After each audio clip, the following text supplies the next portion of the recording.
My friends, today we honor Reverend Martin Luther King Jr. But to truly honor Dr. King, we must do more than just say words of praise. We must learn his lessons and put his views into practice so that we may truly be free at last. Dr. King was radical in his beliefs about violence.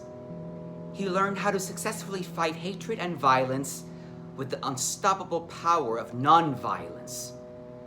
Dr. King knew that he very probably wouldn't survive the struggle that he led so well. But he said, "If I am stopped, the movement will not stop. If I am stopped, our work will not stop. For what we are doing is right, what we are doing is just, and God is with us." My friends, as we enter a new decade, it should be clear to all of us that there is an unfinished agenda, that we have miles to go before we reach the promised land. The men who rule this country today never learned the lessons of Dr. King. They never learned that nonviolence is the only way to peace and justice. Our nation continues to wage war upon its neighbors and upon itself. The powers that be rule over a racist society filled with hatred and ignorance.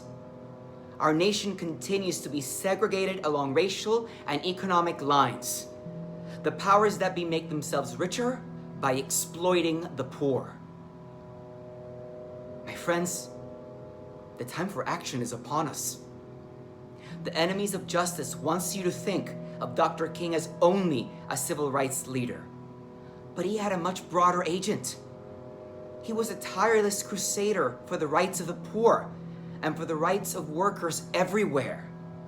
Many people find it convenient to forget that Martin was murdered while supporting a desperate strike on that tragic day in Memphis, Tennessee.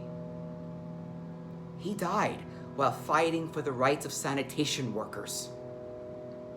Dr. King's dedication to the rights of the workers who are so often exploited by the forces of greed has profoundly touched my life and guided my struggle. Dr. King challenged us to work for a greater humanity.